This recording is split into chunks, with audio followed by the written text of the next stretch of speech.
Assalamualaikum warahmatullahi wabarakatuh. Alhamdulillahirabbil alamin. Asyhadu an la ilaha illallah wa asyhadu anna Muhammadar Rasulullah. Raditu billahi rabba wa bil islami dina wa bi Muhammadin nabiyya wa rasula. Rabbi shrahli sadri wa yassirli amri wahlul 'uqdatam min lisani yafqahu qawli. Halo, apa kabar semuanya? Semoga Anda semua di mana saja Anda berada selalu diberikan kesehatan, kemurahan rezeki yang barokah dari Allah Subhanahu wa taala. Nah, pada dalam kesempatan ini kita akan membahas tentang pemeliharaan tanaman pastura melalui berbagai hal yang diantaranya juga yang tidak kalah pentingnya itu adalah pengendalian gulma, ya. Jadi kita harus atau berupaya supaya tanaman selain tanaman pokoknya kita lakukan penyiangan, ya. Nah, apa yang harus dilakukan pertama atau beberapa hal yang harus dilakukan di dalam pemeliharaan tanaman termasuk tanaman pastura ini. Yang pertama itu adalah waktu penanaman itu dilakukan kalau misalnya ada tanaman yang belum tumbuh, itu dilakukan penyulaman, ya. Dilakukan penyulaman di mana tanaman tersebut diganti, ya, ataupun yang tidak tumbuh itu diganti, atau yang kurang bagus itu juga diganti, dikenal dengan penyulaman. Yang kedua itu kontrol gulma atau penyiangan, ya. Selanjutnya akan dilakukan juga sebaiknya, ya, dilakukan pendangiran, kemudian pembumbunan tanaman rumput rumpun, ya, kalau terutama, ya, pembumbunan itu rumput-rumput yang ini tanahnya itu ditinggikan, ya, atau dikenal dengan pembumbunan. Kemudian kita lakukan juga pengairan atau irigasi, ya, irrigation. Kemudian dilakukan pemupukan juga, dilanjutkan pengendalian hama dan penyakit, ya. Kemudian dilakukan pemotongan pendahuluan atau defoliasi pendahuluan, di mana hal ini dilakukan untuk merangsang anakan pada tanaman rumput, kemudian merangsang percabangan pada legium. Nah, ini beberapa hal yang ke depan akan kita bahas, ya. Nah, untuk kesempatan hari ini kita lakukan penyulaman misalnya, ya, yang kita akan bahas di samping tadi pengendalian gulma. Kemudian apa yang dilakukan atau apa sebetulnya penyulaman itu? Penyulaman itu adalah mengganti tanaman yang mati atau tidak tumbuh. Nah, penggantian dilakukan dengan tanaman yang tumbuh lebih dari satu tanaman, ya, dalam satu lubang tanam. Nah, tanaman persediaan sebagai pengganti. Nah, ditanam dengan biji atau stek baru atau pertumbuhan terbelakang atau ketinggalan, terjadi stagnasi atau adaptasi, nah, atau kita lakukan perlakuan khusus. Nah, inilah yang dilakukan pada saat penyulaman. Diharapkan nanti setiap tanaman itu bisa tumbuh dengan baik, ya. Kalau misalnya jangan sampai terjadi di lahan kita ada sebagian di daerah atau tempat yang tidak ada tanamannya, itu tidak kita harapkan, ya. Ini yang harus kita lakukan supaya nanti padang pengembalaan kita atau pastura kita itu rata, bagus, kelihatan bahwa semua tumbuh dengan baik, sehingga nanti ini berpengaruh pada produktivitasnya, ya. Ya, seperti inilah kalau misalnya Anda melihat memotong rambut, ya. Memotong rambut ada sebagian yang pitak, ya, ataupun sulak, ya, yang ini itu kan nggak enak lihatnya dan juga akan bisa mengganggu, ya, kelihatan dari gambaran yang terlihat pada padang pastura kita. Nah, penyulaman ini, ya, dilakukan bila terjadi kegagalan penanaman, ya. Penanaman itu bisa saja terjadi tanaman tidak tumbuh, mungkin banyak hal, ya, seperti yang tergambar dalam beberapa penjelasan yang lalu, bahwa banyak penyebab yang terjadinya tanaman yang kita tanam itu tidak tumbuh, ya. Entah dari bibitnya atau bibitnya sudah lama, ya, sehingga tanaman itu tidak bisa tumbuh ataupun kerdil, ya, dia tumbuhnya tidak normal. Kemudian untuk tanaman leguminosa tumbuh biasanya setelah 3 sampai 7 hari setelah tanam. Sedangkan rumput bisa 7 hari sampai 1 bulan. Nah, ini kalau misalnya di lahan pastura kita sudah ditanam legume, ya. Ditanam legum, kita tunggu 3 sampai 7 hari, kita lihat, kita amati, kita evaluasi apakah legume kita itu tumbuh atau tidak. Kalau enggak, kita harus segera menyulamnya atau menggantinya dengan tanaman yang ada, atau dengan bibit, atau dengan ditanam dengan biji yang baru. Karena secara umum kalau legume itu adalah 3 sampai 7 hari. Sementara, ya, itu ini untuk rumput itu 7 hari cukup lama, ya, 7 hari sampai 1 bulan. Nah, ini juga perlu siasat atau strategi yang baik supaya proses penanaman kita itu akan lebih efektif dan efisien. Oke. Nah, bagaimana dengan kontrol gulma atau penyiangan? Nah, penyiangan tanah yang baik akan mengurangi pertumbuhan gulma dan mempercepat pertumbuhan tanaman utama. Nah, ini yang kita harapkan, ya. Ya, nanti akan seragam sesuai dengan apa yang kita tanam sebagai tanaman utama. Nah, penanaman yang benar dalam alur penanaman, peletakan pupuk yang tepat memberikan keuntungan tanaman muda, ya. Jadi tanaman muda itu akan diuntungkan. Sekarang pengertian gulma, ya. Gulma merupakan tumbuhan yang tumbuh di suatu tempat dalam waktu tertentu, tidak dikehendaki oleh manusia. Ya, rumput dulunya itu termasuk gulma, tetapi rumput pakan ternak karena kita kehendaki, ya, kita masukkan bukan gulma, ya, tanaman utama yang kita akan pelihara, kemudian diambil atau dipanen produksinya, atau kita defoliasi untuk pakan ternak kita. Nah, gulma tidak dikehendaki karena bersaing dengan tanaman yang dibudidayakan dan dibutuhkan biaya pengendalian yang cukup besar, yaitu sekitar 25 sampai 30% dari biaya produksi. Nih, ya, cukup besar. Kalau dibiarkan, ya, itu nanti mengganggu tanaman utama. Dia akan terjadi persaingan yang ketat, ya. Apalagi kalau misalnya gulma tersebut mempunyai daya alelopati, ya, yang bisa membunuh, misalnya mengganggu tanaman utamanya, ya, sangat merugikan. Jadi kata kuncinya adalah kalau kita tidak kehendaki tanaman itu, maka kita kategorikan terhadap gulma, ya. Jadi ada tanaman utama yang sengaja kita tanam, kemudian bisa saja terjadi di lahan itu muncul berbagai macam rumput yang tidak kita kehendaki. Nah, itu namanya gulma, ya. Oke, kita lanjut. Nah, kerugiannya itu bisa menurunkan hasil, ya, hasil kita atau produktivitas tanaman utama bisa terganggu, bisa menurun, tidak sesuai dengan harapan kita, ya, dan ujung-ujungnya nanti bisa berdampak pada pertumbuhan ternak kita, karena pakannya pasti kurang berkualitas, baik termasuk dalam kuantitasnya, ya, tidak akan maksimal. Oke.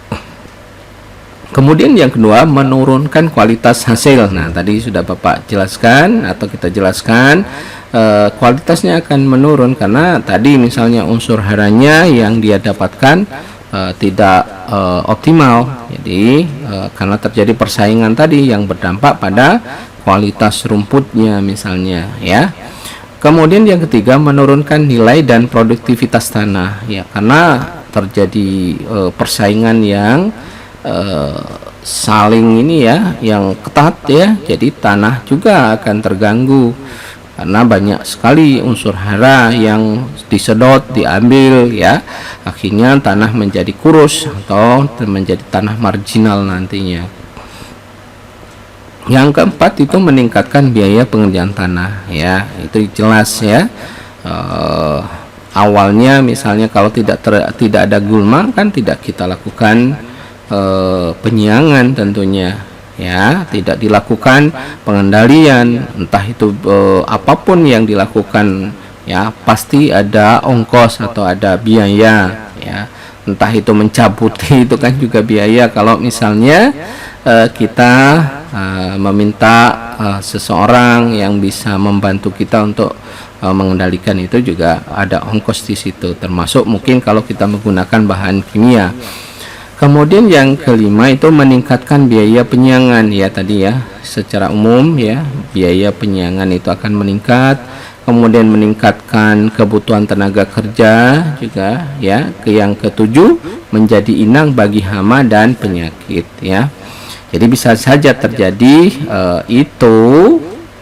tanaman gulma itu menjadi sarangnya ya, hama dan penyakit yang akan berdampak menulari atau menginvasi tanaman utama. Oke, bagaimana siklus hidup ya dari ini ya, dari siklus hidup dari gulma ini ya. Ada beberapa kategori ya, misalnya annual weed ya. Jadi gulma semusim biasanya tumbuh kurang dari 1 tahun, menghasilkan banyak biji yang terdiri dari misalnya pada tanaman ya semusim panas ya, kemudian semusim dingin itu juga ini. Bagaimana prosesnya? Dimulai dia berkecambah di musim semi, kemudian dia akan tumbuh pada musim panas dan menghasilkan biji, dan dia akan mati di musim gugur. Ini kalau misalnya di daerah temperate ya. Bagaimana di semusim dingin ya, di kala musim dingin ini terjadi proses berkecambah di musim gugur. Dia akan tumbuh pada musim semi, kemudian menghasilkan biji dan mati di musim panas. Ini beberapa tanaman gulma di daerah temperate ya, di daerah yang 4 musim. Nah, ada yang dikenal dengan biennial weed atau 2 musim. Biasanya dia tumbuh antara 1 sampai 2 tahun ya. Biji berkecambah dalam 1 musim dan menghasilkan roset ya. Nah, ini misalnya ini ya perennial weed atau tahunan. Biasanya secara sederhana dia bereproduksi dengan biji saja ya. Kemudian bisa juga ada yang weed itu berumbi lapis ya. Dia bereproduksi umbi lapis atau umbi kecil dan biji. Nah, kemudian merambat ya, menyebar dengan stolon, rimpang dan biji. Nah, ini kejadian ini bisa tumbuh di atas 2 tahun ya, bereproduksi dengan biji dan menyebar secara vegetatif. Ini misalnya terjadi pada gulma biennial ya, atau 2 musim dia. Yang selanjutnya kita akan bahas tentang morfologinya, misalnya grass ya, rerumputan. Nah, grass ini termasuk pada monocotyledon ya. Daunnya biasanya kecil, tegak, lurus, berakar serabut ya. Titik tumbuh di bawah tanah biasanya. Nah, untuk broadleaf ya, berdaun lebar termasuk dicotyledon, daunnya lebar dan berakar tunggang. Ini ya, kalau beberapa hal. Kemudian ada yang sedges ya, berdaun pita ya, berada di tempat yang basah, batang berbentuk segitiga ataupun bulat Itu beberapa kalau kita lihat morfologi dari beberapa gulma ya. Kemudian bagaimana cara hidupnya gulma kompetitif ini ya.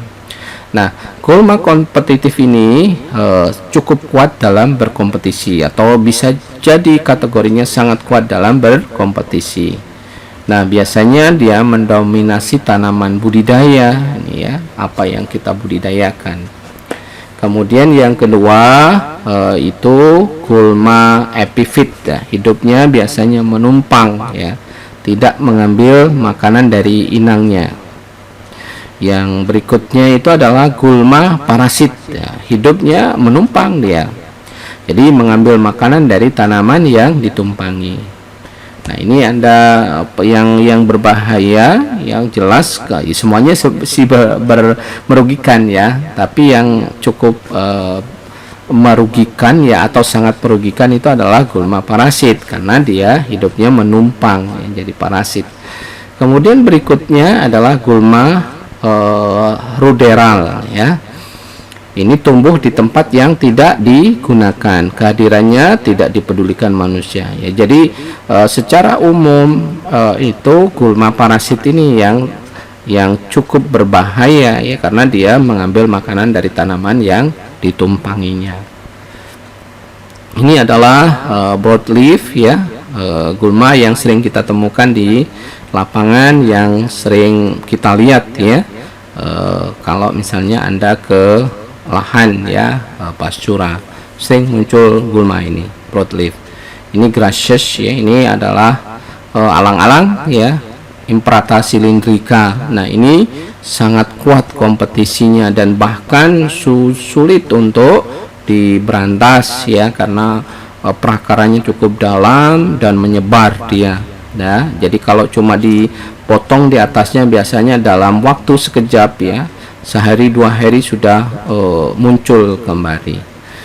Nah, habitatnya ya, bagaimana kalau habitatnya? Kita lihat ya, gulma air misalnya, ini adalah aquatic weeds ya, seluruh hidupnya itu di air. Contohnya misalnya Monocoria vaginalis press ya, ada Eusio linifolia val ya. Ini gulma-gulma air. Kemudian ada gulma darat yang terrestrial weeds ya, tumbuh di lahan kering. Contohnya Cyperus rotundus ya, ini rumput. Kemudian ada yang menumpang pada tanaman lain ya, dikenal dengan aerial weeds ya, bersifat epifit dan parasit. Contoh misalnya Loranthus sp, Hymenolepis sp ya, itu beberapa contoh. Berikutnya bagaimana caranya mengendalikan gulma. Setelah kita mempelajari mulai dari morfologi, habitatnya, bagaimana kita mencoba mengendalikan gulma tersebut. Nah, prosesnya kita membatasi perkembangbiakan gulma tersebut. Dengan cara apa? Dengan cara pengendalian. Dimulai dari pencegahan ya, jangan sampai misalnya gulma tersebut tumbuh, kemudian juga bisa dilakukan pemberantasan. Nah, pencegahan gulma adalah suatu proses untuk menghalangi munculnya gulma tersebut. Jadi halang-halangi ya, supaya dari awal gulma tersebut tidak tumbuh. Itu dikenal dengan proses pencegahan gulma tadi. Nah, bagaimana kita menghalangi? Kita harus pelajari sifat gulma tersebut ya. Daya tahan besar misalnya, itu juga ditangani ini secara khusus ya, seperti contohnya tadi alang-alang, itu tidak hanya dipotong di bagian atasnya saja ya, mungkin harus, kalau misalnya secara manual harus digali masuk ke dalam ya, kemudian dibongkar atau dibalik tanahnya, perakarannya diambil. Nah, seperti itu, karena alang-alang atau Imprata cylindrica itu termasuk yang sangat kuat ya, sangat ini, dia sangat survive kalau misalnya sudah tumbuh dia, dan tepat menyebar dia. Kemudian yang kedua, menyesuaikan diri yang tinggi. Juga ini sifat-sifat gulma harus diantisipasi, harus mempunyai strategi yang baik di dalam proses kita mengendalikan gulma. Kemudian yang ketiga, ini berbiji banyak, biasanya ringan dan mudah tersebar. Nah, seperti alang-alang ini kan dia sangat gampang untuk tersebar itu ya. Kemudian yang keempat itu mempunyai dormansi. Nah, sudah kita berantas misalnya, sudah kita habiskan.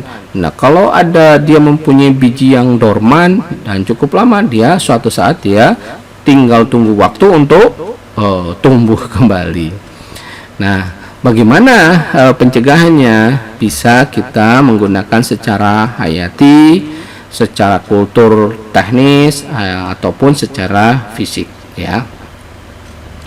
Nah, kita akan masuk pada pengendalian secara hayati ya, pengendalian menggunakan serangga misalnya.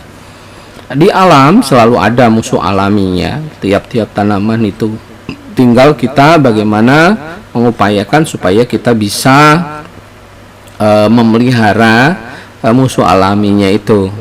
Tetapi untuk saat ini memang terjadi ya banyak kerusakan ya, sehingga musuh alami itu relatif sudah tidak terlalu banyak lagi. Kemudian yang kedua, sangat selektif, hanya dapat menekan satu gulma. Jadi kalau kita kendalikan secara hayati itu, dia tidak bisa digunakan untuk semua gulma ya, dia sangat selektif sekali. Kemudian hubungan spesies gulma dan musuh-musuhnya sangat erat ya, mereka berhubungan sangat erat antar spesies gulma tersebut dan musuh-musuhnya itu sangat erat ya. Kemudian yang keempat, dapat menggunakan insek, bisa juga ternak. Ternak itu sebetulnya bisa digunakan sebagai pengendali gulma ya. Kemudian termasuk kalau di air itu ikan dan sebagainya. Oke. Nah, bagaimana cara pengendalian secara kultur teknis? Ini cara-caranya, misalnya kita melakukan pergiliran tanaman ya, untuk menekan populasi gulma yang tidak membahayakan. Kemudian yang kedua, budidaya pertanamannya. Bagaimana caranya ya? Penggunaan varietas tertentu misalnya yang bisa menekan gulma tersebut ya. Kemudian dirapatkan penanamannya, namanya rapat, sehingga dia tidak punya kesempatan, akhirnya dia tidak bisa tumbuh ataupun pertumbuhannya menjadi kerdil ya, yang nantinya dia akan mati, terseleksi dengan sendirinya. Yang berikutnya adalah pemupukan yang cepat ya, sehingga tanaman utama itu bisa mendominasi dia. Itu juga bisa dilakukan. Kemudian waktu tanam yang lambat juga bisa dilakukan ini ya, melalui rekayasa budidaya pertanaman ini. Yang berikutnya adalah penanaman dengan tanaman penutup tanah ya, dikenal dengan mulsa ya. Bisa kita menggunakan plastik, tapi ini relatif kita butuh dana yang cukup besar ya. Tapi juga bisa menggunakan jerami ya, yang intinya bagaimana kita bisa menghalangi, menutup bagian yang tidak kita inginkan atau supaya gulma tersebut tidak tumbuh ya. Kemudian yang keempat itu adalah kita lakukan penanaman tumpang sari. Itu beberapa hal pengendalian gulma secara kultur teknis. Yang berikutnya adalah pengendalian gulma secara fisik ya, mengurusak gulma dan melepaskan dari tempat tumbuhnya ya, seperti yang sering kita lihat semua ya. Dia ada orang misalnya yang mencabuti. Nah, cara-caranya bagaimana? Yang pertama, penyangan dengan tangan ya, dengan cara mencabut misalnya. Kalau terlihat gulmanya tersebut ya, baik yang berdaun lebar ataupun dari jenis-jenis rumputan, kita cabut ya, rumput yang tidak kita inginkan tentunya. Kemudian yang kedua, mencangkul gulma yang tumbuh. Kita cangkul, kita balik misalnya tanahnya. Kalau misalnya itu tadi ya, alang-alang atau Imparata cylindrica tadi. Kemudian mengolah tanah juga, dia jadi benar-benar diolah tanahnya, dibalik, nanti dimasukkan ke dalam tanah gulmanya sehingga dia tidak bisa tumbuh ataupun mati ya. Kemudian memotong tajuk gulma. Nah, ini hanya untuk gulma-gulma tertentu ya. Memotong tajuknya biasanya tidak terlalu efektif ini. Yang kelima ini penggenangan ya, bisa dilakukan dia. Jadi tanaman ataupun gulma yang tidak tahan air itu akan mati karena proses respirasinya dia akan terganggu ya. Kalau tanaman darat digenangi pas insya Allah dia mati dia biasanya. Kemudian yang keenam ini membakarnya ya, sering orang melakukan dengan cara proses pembakaran, tapi ini tidak disarankan karena bisa terjadi kebakaran nanti. Bukan hanya gulmanya saja yang mati ya, tetapi tanaman utamanya bisa terganggu ya. Biasanya dilakukan pada saat membuka lahan, tetapi tidak disarankan karena sering terjadi kebakaran ya, termasuk hutan akan terbakar semuanya, nanti justru malah mudaratnya lebih besar. Nah, yang ketujuh itu adalah dengan penutupan serasah atau mulching atau mulsa ya, yang biasanya dilakukan untuk tanaman hortikultura ya, berbagai macam, misalnya nanam cabai ataupun nanam sayuran yang lain ya, yang itu dilakukan. Oke. Pemberantasan gulma adalah pembasmian bagian dari biji gulma yang menjadi target suatu lahan ya. Bisa menggunakan peralatan yang seperti ini ya, tergambar ya. Nah, bagaimana pemberantasan dengan kimiawi ya? Misalnya dengan menggunakan herbisida. Ini sering banyak dilakukan oleh teman-teman yang bergerak di perkebunan ya, termasuk perkebunan sawit, karet dan lain-lain ya. Banyak dilakukan atau menggunakan herbisida. Mereka ngomongnya racun rumput ya. Ya, senyawa kimia yang digunakan untuk mematikan gulma. Ada keuntungan dan ada kerugiannya ya. Keuntungan herbisida dapat diberantas sebelum mengganggu ya. Gulmanya itu dapat diberantas secara cepat sebelum mengganggu. Kemudian yang kedua, dapat mencegah kerusakan mekanis perakaran tanaman. Yang ketiga, dapat secara efektif mengendalikan semak belukar ya. Kemudian dapat memberantas gulma dilarikan tanaman. Ini keuntungan ya. Bagaimana kerugiannya? Ya, kerugiannya ya bahaya keracunan tanaman ini ya, yang kita tidak harapkan ya. Kemudian mempunyai efek residu pada lingkungan ya, sedikit banyak ya, bagaimanapun yang namanya bahan kimia itu akan berpengaruh, ada residunya terhadap lingkungan ya. Ada di beberapa tempat itu sudah sampai ke sungai, karena nanti kalau ada hujan mengalir, erosi ya, masuk ke sungai. Sungai dampaknya apa ya? Di situ mungkin ada tempat ada ikannya, itu nanti bisa mati ya. Kemudian timbulnya varietas yang resisten ya, lama-lama disemprot ya, tanaman tersebut atau gulma tersebut beradaptasi sehingga dia lama-lama tidak terpengaruh lagi dengan herbisida tersebut, dikenal dengan resisten ya. Kemudian sifatnya hanya sementara, kemudian residu herbisida meracuni tanaman dan selanjutnya ya setelah itu. Demikian yang bisa disampaikan dalam kesempatan ini. Mudah-mudahan Anda tetap bersemangat ya, kita pelajari ilmu Allah ini. Semoga semuanya bisa terkelola dengan baik dan untuk kepentingan kita semua ya, untuk ternak kita. Ujung-ujungnya ternak adalah untuk penopang makanan kita sebagai sumber protein hewani yang tidak tergantikan ya. Mudah-mudahan kita tetap diberikan kesehatan oleh Allah Subhanahu wa taala ya. Nasrun minallah fatun qarib. Wassalamualaikum warahmatullahi wabarakatuh.